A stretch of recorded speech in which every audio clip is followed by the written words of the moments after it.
Vamos lá, galerinha. Agora eu vou mostrar para vocês o escritório da doutora Tatiana da Cunha. Vem comigo. Olá, seja bem-vindo ao canal Perguntas. Meu nome é Paulo Pater.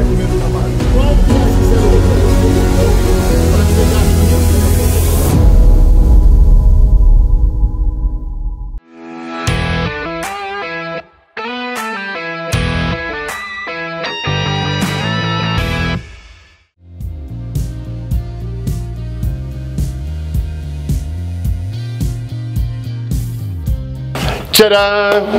Tudo bom, Tati?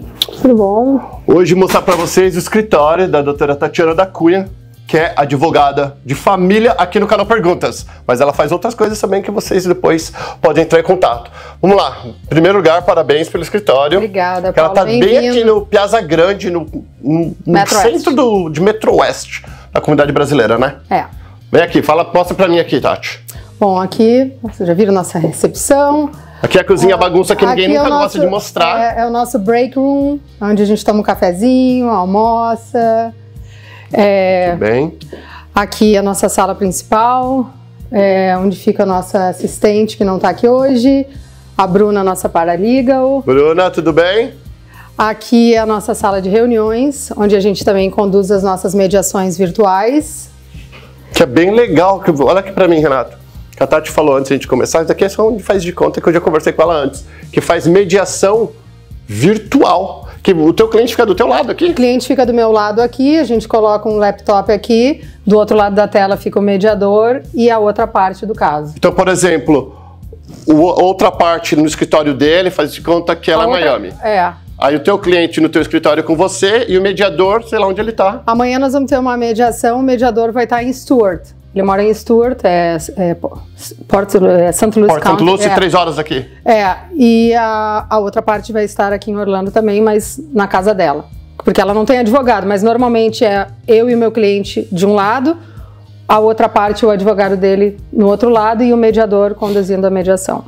Muito legal. E aqui é o teu escritório. Aqui é meu escritório. Muito legal. Parabéns. Então, nós vamos fazer o seguinte, agora que vocês viram que a Tatiana tem um escritório, que você brasileirada gosta disso. Aqui é super comum, advogado que atende cliente em cafeteria, em McDonald's, essas coisas, mas os brasileiros, ainda o Renatinho aí falou, a gente perguntou, mas por que, né, Renatinha? Nós estamos aqui há muito tempo. Por que, Renato, o brasileiro gosta de ver que tem onde voltar para reclamar? Foi isso que você falou? É, o brasileiro é desconfiado. O brasileiro é desconfiado, e lembrando, não precisa ficar desconfiado com a doutora Tatiana, nem com nenhum patrocinador do canal Perguntas, porque a gente faz todo o background deles antes de a gente fazer propaganda aqui. Vamos fazer o seguinte agora, vamos sentar nessa sala de reunião linda, e vamos fazer um bate-papo e vamos tirar umas dúvidas. Ok. Da galera. Bora, Renatinho? Vamos lá agora então, paredão com Tatiana da Cunha. Tá brincando já, paredão, né? Porque é bem diferente. Eu amo, e agora como a Tatiana entrando no canal Perguntas, eu estou estudando bastante, né, o direito de família aqui dos Estados Unidos, tem muita coisa legal e é bem diferente do que no Brasil. Principalmente a forma de cobrar, que no Brasil é um preço. Quanto você cobra para fazer um divórcio? X. Aí tem inventário, tem essas coisas todas, vai cobrando por partes, né? Aqui é por tempo trabalhado. Por hora, normalmente por hora. Existem várias maneiras de se fazer um divórcio, né? Mas a modalidade normal, né, de praxe que todos os advogados fazem é por hora. A gente cobra um retainer agreement, que a gente chama, a pessoa faz um depósito e aquele depósito vai sendo descontado conforme o advogado vai trabalhando no caso da pessoa. Então tem a hora do advogado, tem a hora do paralegal, que é uma hora mais barata que a hora do advogado, porque existem algumas partes do divórcio que podem ser feitas pela paralegal e que normalmente o advogado só revisa. Então a pessoa vai estar pagando uma hora mais baixa, que é o valor da paralegal. E quando a pessoa gastou, normalmente como é que eu trabalho? Eu trabalho de 15 em 15 dias, eu faço o fechamento, né? De quanto está sendo trabalhado no caso da pessoa e vai sendo cobrado da pessoa e vai sendo descontado daquele depósito que a pessoa deu. Quando ela chega a um limite naquela conta dela, né? Que é como se fosse uma poupança, um carro cheio, um carro com tanque cheio de gasolina, ela vai gastando. Quando chega lá tanque já está no final, a gente precisa abastecer de novo. Então a pessoa faz mais depósitos de algumas horas. Entendi, agora vai nós, né? Eu moro aqui há muitos anos, mas a gente tem um sanguinho brasileiro. Aí eu vou falar, tá bom, o carro tá cheio, você vai acelerar com força. A primeira coisa que o brasileiro pensa. Você já sabe quanto de dinheiro que eu tenho ali depositado. Como eu vou saber se você não está me enrolando, que está gastando mais horas do que necessário? Tem um statement que a pessoa vai receber, ela vai receber uma invoice e ali está totalmente discriminado tudo que é feito no caso dela. Foi cobrado X porque eu fiz Y. Exatamente. Feita a petição, entramos com o caso, e-mail para outro advogado, negociação, mediação, corte, quando a gente tem que ir na corte, né? Então, assim, agora, a pergunta que sempre me fazem, quanto eu vou gastar? Então, assim, normalmente, né, o depósito que a gente pede, o inicial, é em torno daí de 15 a 20 horas para trabalhar e as custas. Se a pessoa entra com o divórcio ou se ela está respondendo um divórcio e eles entram num acordo rapidamente, aquele depósito provavelmente vai ser suficiente. Agora, às vezes... Existem várias fases que envolvem um divórcio. É uma fase, por exemplo, de mostrar documentos financeiros, né, que a gente chama de mandatory disclosure, onde vão ser abertas as finanças, né? Um tem que mostrar para o outro 12 meses de conta de banco no mínimo, 24 meses de dívidas, paychecks, né, contra-cheque, né? Então a gente, quando a pessoa ela trabalha para alguém, ela é um funcionário de uma empresa, fica difícil dela esconder o quanto ela ganha, né? Já o autônomo consegue mais esconder o quanto ele ganha. Então, assim, tudo isso vai depender, as horas que o advogado vai trabalhar vai depender da complexidade do caso. Então, muitas vezes a gente entra num caso, 45 dias, que é a data limite, tem que fazer essa troca de documentos financeiros, o outro advogado entrega, eu entrego, a gente consegue ter um panorama daquela situação financeira daquele casal, entramos num acordo. Outros advogados não vão querer conversar comigo sobre um acordo antes de ir para mediação, que aqui em Orange County é bem mais tradicional do que em Miami. Em Miami, quando eu trabalhava em Miami, a gente conseguia resolver mais casos sem ir para mediação. Aqui eu noto que os advogados já, não, vamos para mediação. Então, assim, tem advogados que eu chego para eles e digo, vamos tentar resolver esse caso sem nem precisar ir para mediação, entramos num acordo, fazemos tudo, ninguém nem precisa aparecer na frente do juiz. Em outros casos, o advogado vai me dizer, não, eu quero fazer a mediação. Aí temos que fazer a mediação, na maioria das vezes entramos num acordo. Às vezes uma das partes não quer entregar os documentos financeiros. Então eu tenho que fazer petições para o juiz ordenar que aquela pessoa entregue os documentos financeiros. Então tudo isso consome horas de trabalho. Deixa eu até cortar aqui, já viu que a Tatiana fala pra cá? Gente, a Tatiana me manda às vezes um WhatsApp, um podcast, não é? Aí ela fala, daí no final ela ria, faz essa cara dela e fala assim, desculpa, eu acho que foi um podcast, vou falar menos a próxima vez. E nunca aconteceu isso. Deixa eu...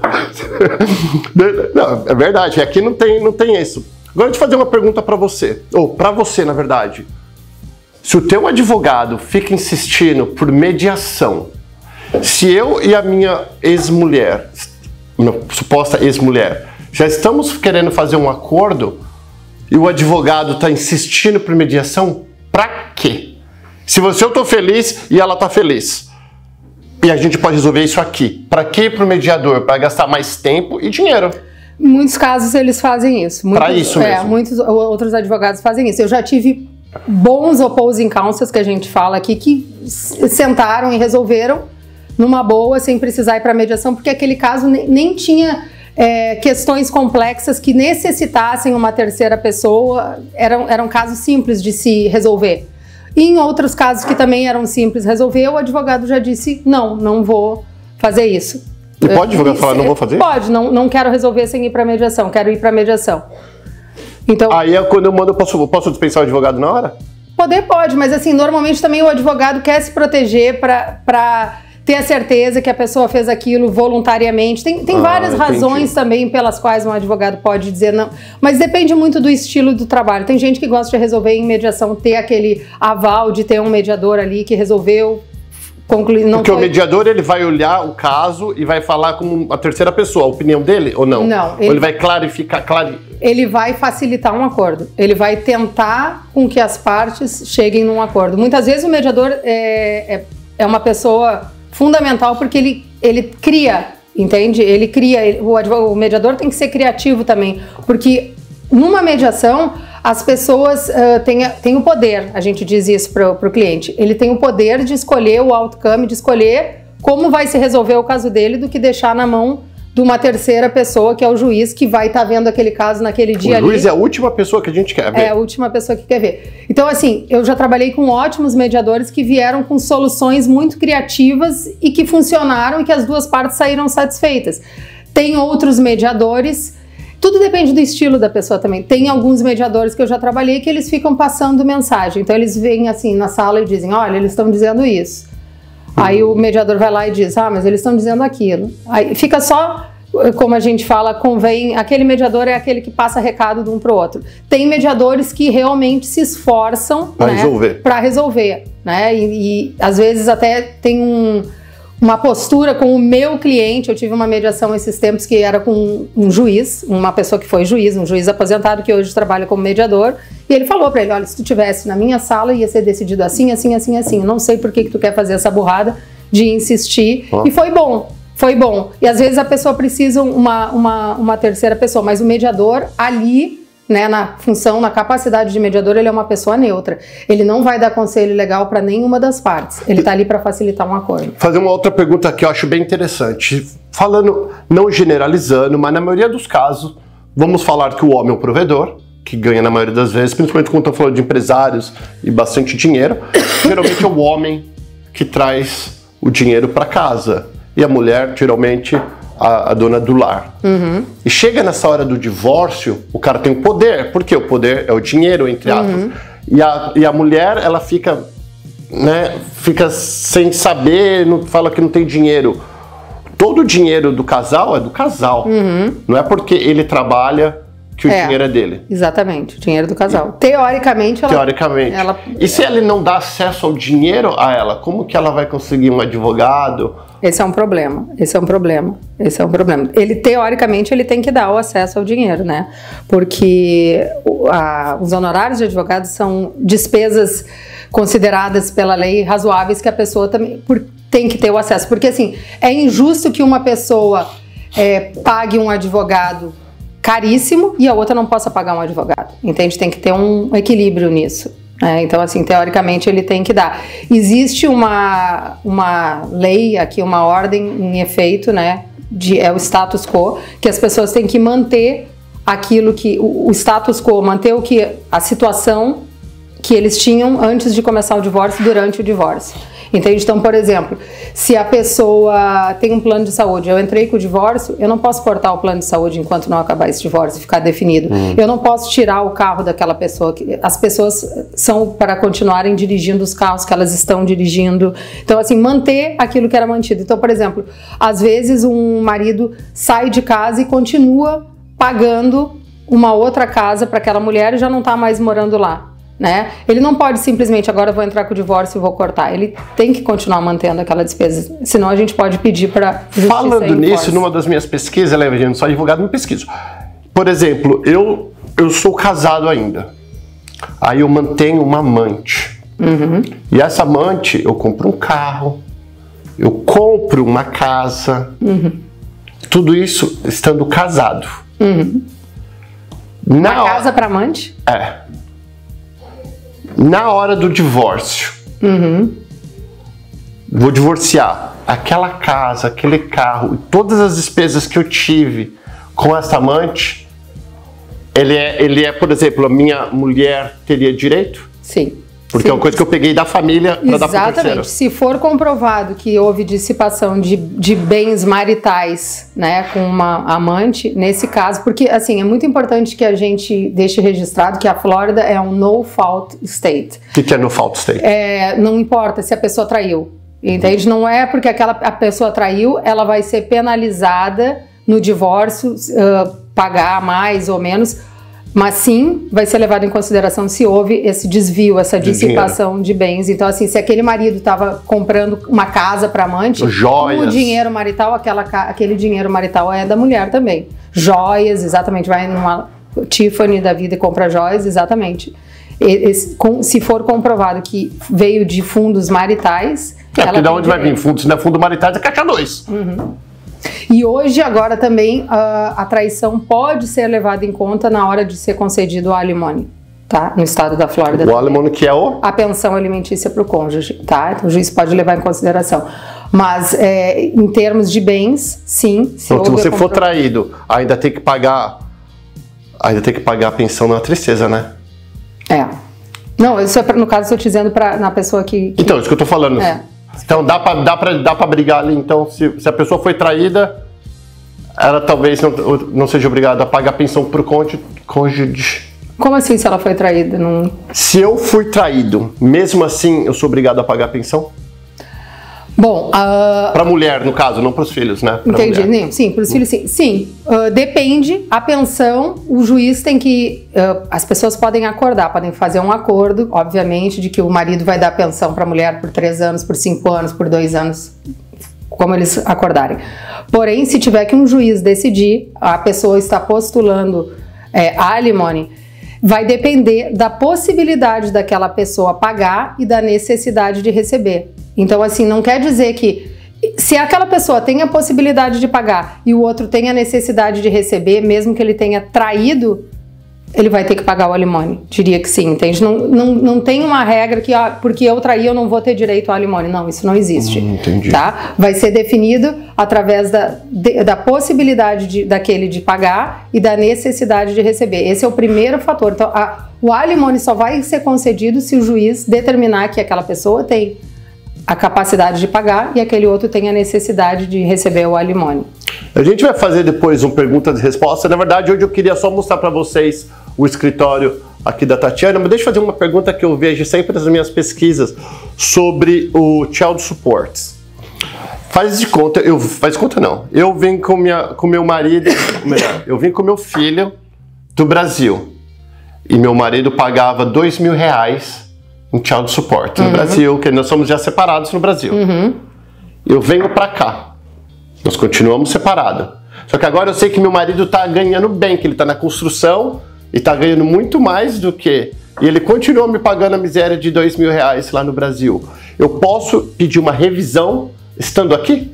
Sim, se vocês já estiverem morando aqui há mais de 6 meses, se eles estiverem morando mais aqui há mais de 6 meses, a Flórida tem jurisdição. Mas o que ele tem que fazer primeiramente? Primeiro momento, ele tem que domesticar esse divórcio lá do Brasil aqui para poder valer aqui nos Estados Unidos e aí depois pedir uma modificação. Mas o marido não vai querer fazer isso, o cara que tá pagando não vai querer fazer isso. Não.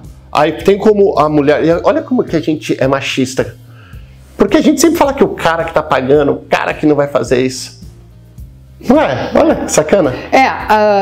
É um problema, mas essa pessoa pode tentar entrar na justiça aqui e dizer: eu preciso domesticar este divórcio porque eu preciso ter um respaldo. Eu já tive um caso assim, que eles precisavam para provar para a escola que os dois tinham o parental responsibility, que os dois eram responsáveis. Como os pais eram divorciados, a escola queria saber como é que ficou a situação da guarda. E eles tinham um divórcio no Brasil, que era um divórcio onde eles tinham a guarda, lá no Brasil, que se chama guarda compartilhada, né? Era uma semana com um, uma semana com o outro. Então, a gente... lá no Brasil, não tinha o child support, porque eles, no cálculo lá, ninguém pagava a pensão, ninguém pagava nada para ninguém. Então, a questão que eles quiseram fazer, a domesticação aqui, foi somente para eles mostrarem, para eles terem um documento de que eles tinham o que se chama aqui do Shared Parental Responsibility. Só que a juíza, nesse caso, disse: eu preciso que vocês façam essa determinação do Child Support aqui, porque a lei da Flórida quer. Então, ficou determinado lá um Child Support pela tabela 0, porque eles ganhavam a mesma coisa e dividiam o tempo com a criança, mas ela exigiu. Então, o que essa pessoa pode fazer é domesticar esse divórcio e depois entrar com uma modificação. Eu preciso do marido para fazer isso ou não? Se o marido concordar, é bem mais fácil. É bem mais fácil, mas o marido pode não concordar. Então aí vai ser um caso contestado, né? Ele vai dizer que ele não quer, mas eu não vejo razão, porque se aquela criança está morando aqui, se eles estão residindo aqui, estão sob essa jurisdição, eu não vejo razão para esse divórcio não ser domesticado para poder ter os efeitos aqui. Porque ela só pode cobrar lá no Brasil, né? Então a mulher pode pedir Mesmo o marido não querendo, você pode mandar fazer um processo e mandar uma intimação, não sei como chama. Isso, ele vai ser citado, ele vai ter que responder. Normalmente é um processo igual ao divórcio. Quando a gente entra com o divórcio, a gente entra com o divórcio, com a petição inicial, a outra parte responde. Ela responde e diz, concordo com tudo que está nessa petição, fazemos um acordo de divórcio, calculamos child support, parenting plan, acabou. Ou aquela pessoa diz, não concordo e quero fazer meus pedidos. Isso a gente chama de um divórcio contestado. Então, assim, nessa situação de apenas domesticar o divórcio, eu nunca tive nenhum problema. Todos os que eu fiz até hoje foram de pessoas que um entrou e o outro disse, concordo com tudo, quero domesticar, vamos fazer... E aí cancela no Brasil, não tem como pagar mais lá. Não cancela. Eles estão morando aqui. Né? Deixa de pagar lá e paga aqui. Deixa de pagar lá e paga aqui. Aí, o que ele tem que fazer lá, aí eles têm que ver lá no Brasil como eles vão comunicar isso para a justiça brasileira. Não é automático, eu não acredito que seja automático. Alguma coisa eles têm que fazer lá. Muito legal. O próximo, Renatinho tá gravando a gente. O próximo nós vamos fazer perguntas e respostas, pessoal. Que nem a gente faz com o Dr. Walter Santos sobre imigração, nós vamos fazer no canal perguntas sobre família. Então, todas as suas dúvidas, desde pensão alimentícia, guarda, o que mais que tem? Distribuição de bens. Distribuição de bens, casamento, antes de casar, depois que casou. Tem muita coisa, né? Anulação. A anulação de casamento? Existe. Dá pra anular casamento? Dá. Muita gente não se separa e casa aqui, não terminou o divórcio no Brasil e casa aqui, aí esse casamento daqui é nulo. Muita gente que se separou no Brasil por procuração, se divorciou no Brasil por procuração e casa aqui, depois tem problemas também. Pode divorciar por procuração? Aqui? Não. Não, no Brasil? Pode. No Brasil pode. No Brasil pode, tem bastante gente que faz isso lá. Então, lembrando, alguma coisa que eu quero falar, a gente que mora aqui, e a Tatiana com certeza deve ouvir muito mais casos do que eu ouço. Meninas, não fique com o peão do seu marido se você está sendo abusada fisicamente, especialmente isso, mentalmente, ou qualquer tipo de abuso. Não vale a pena, não é por documento. Você não perde os documentos se já tiver entrado com processo por causa de abuso. E cuidado com quem você casa. Eu tenho muitas amigas que chegam aqui e vai casando com o primeiro louco que aparece na vida, porque pode dar um problemão também, né? Certeza. E fazer filho também, meninas. Cuidado com quem vocês chegam fazendo filho, casando. E qualquer dúvida, entre em contato aqui com a Tatiana, aqui no escritório. Nós vamos fazer perguntas e respostas. E a Tatiana vai começar a fazer uns reels, que eu tô falando para ela fazer reels, abrir caixinha no Instagram dela para responder vocês. Aquela bichinha é bem ocupada, ela é meio ruim de tecnologia, né? É que tem que trabalhar, não dá tempo de ficar brincando. Com certeza. Gente, amo vocês, obrigado, Tati. Tchau, tchau. E a gente, valeu, Renatinho. E a gente vai se falando. Tchau, tchau.